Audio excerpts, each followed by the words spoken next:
उपस्थित असलेले सर्व माता भगिनी यांना माझा सविनय जय भीम जय महाराष्ट्र।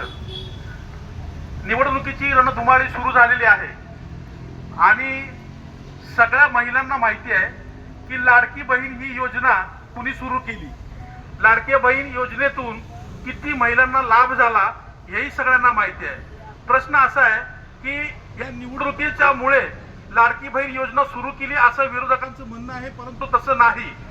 खरंच या देशामध्ये जर नरेंद्र मोदी आणि महाराष्ट्रामध्ये देवेंद्र भाऊ यांनी जर का ही जर योजना सुरू नसती केली तर आज खेडोपाड्यामध्ये जे आपल्या महिला आहेत, ज्या अतिशय दारिद्र्य रेषेखाली जगतायत, त्यांना एक फुल नाही फुलाची पाकळी म्हणून या सरकारने त्यांना मदत केलेली आहे।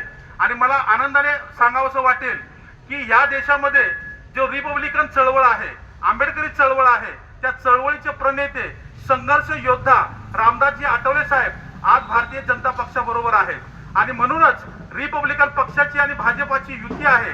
नुसती रिपब्लिकन भाजपाची युती नाही तर त्याबरोबर शिवसेना, एकनाथ शिंदे साहेबांची शिवसेना, त्याचबरोबर अजितदादा पवार ज्यांची राष्ट्रवादी पार्टी आहे, अशा सगळ्या लोकांनी म्हणजे जवळपास या देशातले जेवढे राजकीय पक्ष आहेत ते सगळ्यांनी एकत्र येऊन या निवडणुकीमध्ये आज निवडणूक लढवत आहे। आणि या सगळ्यांची महायुतीची उमेदवार आदरणीय आमदार मंदाताई म्हात्रे निवडणूक लढवत आहे। तुम्हाला माहितीच आहे गेल्या 10 वर्षामध्ये मंदाताई म्हात्रेने ह्या विभागामध्ये कधी कॉन्ट्रोवर्सी केली नाही।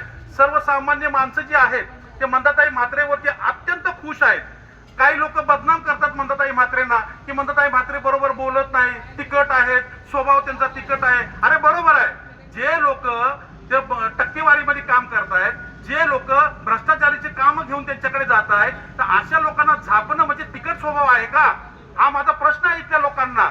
आणि म्हणून मला असं वाटतं की त्या लोकांना ती तिखट आहे, परंतु सर्वसामान्य माणसाला मात्र मंदाताई म्हात्रे 10 वर्ष होत्या, आणखी 5 वर्ष असणार आहे असा सगळ्यांनी आम्ही निर्धार केलेला आहे। आणि सर्वसामान्य जनतेने निवडणूक आपल्या हातामध्ये घेतलेली आहे। या विभागातला बेलापूर मतदारसंघातला जो व्यापारी वर्ग आहे तो व्यापारी वर्ग सुद्धा मंदाताईवरती खुश आहे, कारण त्यांना चांगलं माहिती आहे की मंदाताई म्हात्रेंनी आजपर्यंत कधीही खंडणी मागितली नाही, त्यांना त्रास दिलेला नाही।